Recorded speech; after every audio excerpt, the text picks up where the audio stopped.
राज्य सरकार ने 7 अनुसूचित जनजाति जांच समितियों की स्थापना की। इसमें से चंद्रपुर, धूले, गोंदिया इन नवनिर्मित समितियों के मुख्यालय सरकार ने स्थानांतरित कर समितियों के नाम बदले हैं। सरकार के निर्णय अनुसार अनुसूचित जनजाति के नागरिकों को शैक्षणिक, आर्थिक, राजनीतिक और अन्य सरकारी योजनाओं का लाभ प्राप्त करने के लिए जाति वैधता प्रमाण पत्र जरूरी होता है। राज्य के विविध जिले में अनेक अनुसूचित जनजाति जिला मुख्यालय से कोसों दूर पहाड़ी क्षेत्र जहां बुनियादी सुविधा नहीं है वहां करते हैं। ऐसे नागरिकों को सरकारी दाखिले प्राप्त करने में काफी परेशानी होती है। अनुसूचित जनजाति के नागरिकों की ये सुविधा दूर करने के लिए वर्तमान स्थिति में मौजूद अनुसूचित जनजाति प्रमाण पत्र जांच समितियों के अलावा नए 7 समितियां पालघर, धुले, वाशिम, किनवट, यवतमाल, गोंदिया, चंद्रपुर में स्थापन करने की मंजूरी दी गई है। लेकिन शासन निर्णय के अनुसार ये 7 समितियों में से धुले, गोंदिया, चंद्रपुर इन 3 नवनिर्मित समितियों के मुख्यालय बदलकर कोई भी कारण नहीं होने के बावजूद अन्य जगह स्थानांतरित करने को तय किया है, जो गंभीर बात है। एक और सरकार आपके द्वार तो दूसरी ओर दुर्गम क्षेत्र के अनुसूचित जनजाति के लोगों को योजनाओं का लाभ लेने के लिए आवश्यक दाखिले के लिए समितियों के मुख्यालय दूसरे जिले में स्थानांतरित कर रही है। इस कारण सरकारी निर्णय के अनुसार धुले, गोंदिया और चंद्रपुर या अनुसूचित जनजाति प्रमाण पत्र जांच समितियों के नाम न बदलते हुए उनके मुख्यालय अधिसूचना के तहत धुले, गोंदिया और चंद्रपुर बरकरार रखकर उस परिसर में अनुसूचित जनजाति के नागरिकों को आर्थिक और मानसिक परेशानी ना हो, इसके लिए आदिवासी विकास मंत्री, मुख्यमंत्री, पालक मंत्री और जिलाधिकारी को ज्ञापन दिया है। 2021ला महाराष्ट्र सरकारने एक GR काढलेला आहे। या GR मध्ये त्यांनी असं म्हटलेलं आहे की नवीन या महाराष्ट्रामध्ये या 7 आदिवासी जात प्रमाणपत्र समित्या स्थापन केल्या होत्या। त्यापैकी धुळे, चंद्रपूर आणि गोंदिया या ज्या जात वैधता समित्या आहेत त्या परत त्याच ठिकाणी ठेवण्याचा जो निर्णय घेतलेला आहे सरकारने, त्या निर्णयाचा आम्ही निषेध करतो। सरकारने 2019ला एक GR काढला होता की चंद्रपूर जिल्ह्यासाठी एक चंद्रपूर जिल्ह्यातील जे आदिवासी लोक आहेत या लोकांना गडचिरोली जिल्हा लांब पडत असल्यामुळे अनेक आदिवासी समाजाच्या ठिकाणी संघटनेच्या माध्यमातून मागणी केली आहे की चंद्रपूर जिल्ह्यामध्ये ज्या आदिवासी लोकांना जात वैधता प्रमाणपत्र मिळण्यासाठी चंद्रपूर जिल्ह्यामध्ये एक आदिवासी जात प्रमाणपत्र समितीचे कार्यालय असावं आणि त्या पद्धत असावं याकरिता चंद्रपूर जिल्ह्यामध्ये 2019 GR काढून आणि एक आदिवासी जात प्रमाण समितीचं ऑफिस चंद्रपूर जिल्ह्यात दिलं होतं। परंतु 20 मेला एक शासनाने GR काढला की हे जे कार्यालय आहे हे गडचिरोलीमध्येच ठेवावं। परंतु आम्ही आदिवासी वंचित बहुजन आघाडीच्या माध्यमातून ही मागणी करत आहोत की चंद्रपूर जिल्ह्यातल्या आदिवासी लोकांसाठी हे गडचिरोली खूप लांब पडते। लांब पडत असल्यामुळे चंद्रपूर जिल्ह्यातल्या जे तुम्ही कार्यालय जे दिलं होतं जात वैधता प्रमाणपत्र समितीचं ते तुम्ही चंद्रपूरमध्येच ठेवावं, ही मागणी आम्ही आजच्या या निवेदनाच्या माध्यमातून केली आहे। वंचित बहुजन आघाडीच्या माध्यमातून आज आम्ही जिल्हाधिकारी साहेबांना निवेदन दिलं। मोठ्या प्रमाणामध्ये SC, ST, OBCचं शोषण काँग्रेस, BJP एकसारखी करत आहे, परंतु व्हॅलिडिटीच्या माध्यमातून सुद्धा कागदपत्र पुरावे असल्यानंतरही त्यांना फेरफटका मारावा लागतो आणि विशेष आदिवासी समाज हा अत्यंत आर्थिक, शैक्षणिक दृष्टिकोनातून मागासलेला आहे आणि 2019मध्ये एका सरकारने व्हॅलिडिटी ऑफिसची शाखा वाढवले, चंद्रपूर दिलं, गोंदिया दिलं, 7 अधिका ऑफिस वाढवले, परंतु 21मध्ये काँग्रेसची आणि शिवसेनेची सरकार आली आणि 7 व्हॅलिडिटी ऑफिस रद्द केली। याच्यानं स्पष्ट होते की आदिवासी समाजाचं हित जोपासण्याचं काम वंचित बहुजन आघाडी करते आणि काँग्रेस, BJP हे सारखं आदिवासी समाजाचं शोषण करण्यासाठी त्यांना मिळणारे लाभ राजकीय, शैक्षणिक आणि मोठ्या प्रमाणामध्ये नोकरीमध्ये व्हॅलिडिटीचे प्रमाणपत्र गरजेचं असल्यामुळे त्यांना ऑफिसमध्ये जाऊन व्हॅलिडिटी काढावं, परंतु हे सरकारची मनीषा योग्य नाही। ही सरकार आदिवासीचं शोषण करण्यासाठी वारंवार पुढे येते, म्हणून वंचित बहुजन आघाडी याचा निषेध करते। भविष्यात मोठ्या प्रमाणात काँग्रेस, BJPच्या विरोधात आदिवासी समाजाला घेऊन वंचित बहुजन आघाड़ी आंदोलन करना है। आज हम कलेक्टर साहब को मिलकर निवेदन दिए। वैलिडिटी ऑफिस को लेके 2019 में महाराष्ट्र की सरकार ने आदिवासी समाज को न्याय देने का प्रयास किया, लेकिन इस देश के अंदर में, महाराष्ट्र के अंदर में कांग्रेस, BJP ये नहीं चाहती कि आदिवासी और पिछड़े समाज को उसके अधिकार हक मिले।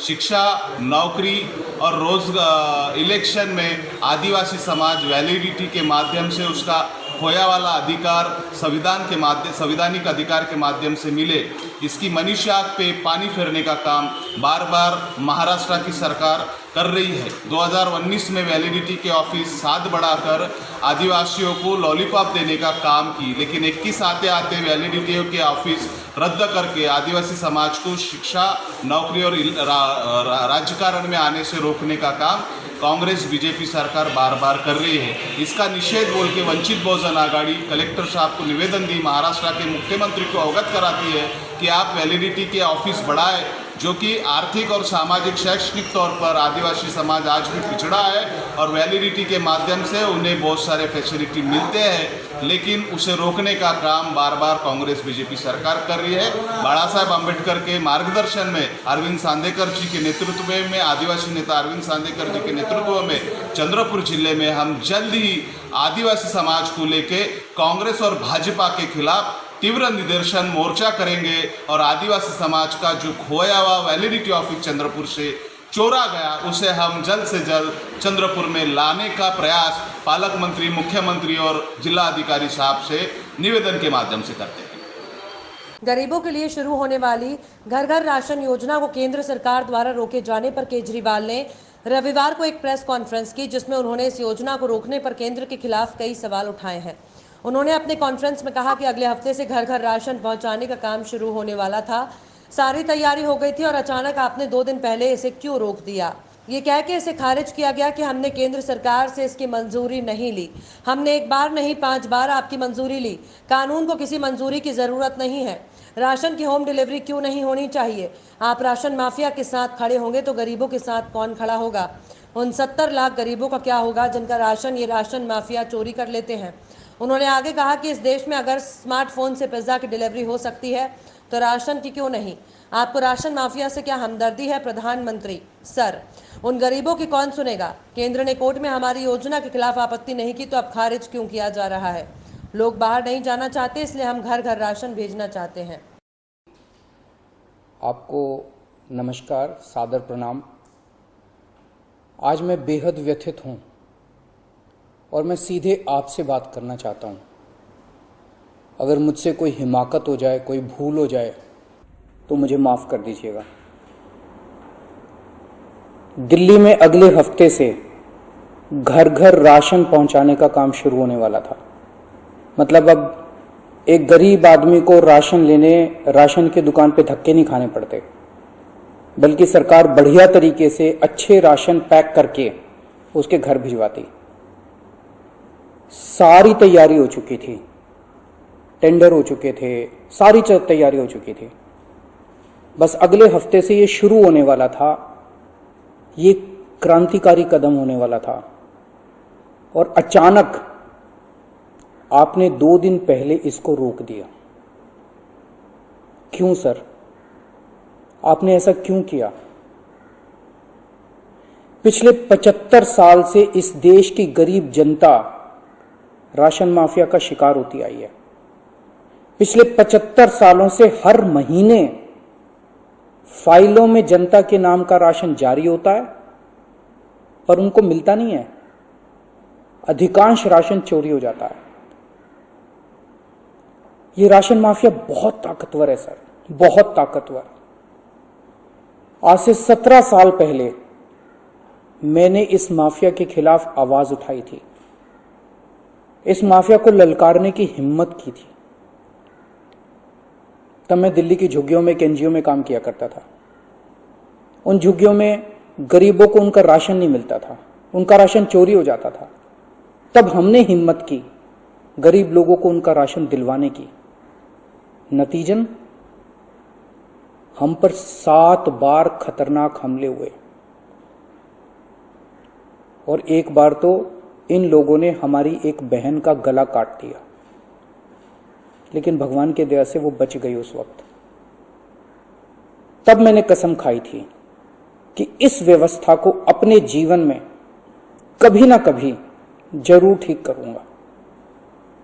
तब तो दूर दूर तक सपने में भी नहीं सोचा था कि महानगर पालिका की लेखा परीक्षण वर्ष 2015-16 में घटित कथित 200 करोड़ के घोटाले के गंभीर मुद्दे को लेकर कांग्रेस नगर सेवकों के प्रतिनिधि मंडल ने मंगलवार 8 जून को जब कांग्रेस प्रदेश अध्यक्ष नाना पटोले से मुलाकात की तो उन्होंने भाजपा के मनपा सत्ताधारियों की करतूतों को मुख्यमंत्री उद्धव ठाकरे के समक्ष रखकर इस प्रकरण की उच्च स्तरीय जांच कराने के लिए शीघ्र ही प्रयास करने का आश्वासन दिया।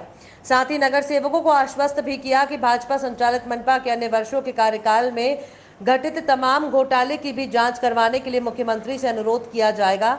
बीते सप्ताह भर में मनपा में भाजपा के सत्ताधारियों के कार्यकाल में घटित कथित 200 करोड़ घोटाले की चर्चा कांग्रेस खेमे में राजनीति का मुख्य मुद्दा बन चुका है। चंद्रपूर महापालिकेमध्ये 200 कोटींचा गैरव्यवहार झाल्याचं समोर आलेला आहे। या प्रकरणाची चौकशी कशी करणार आहे?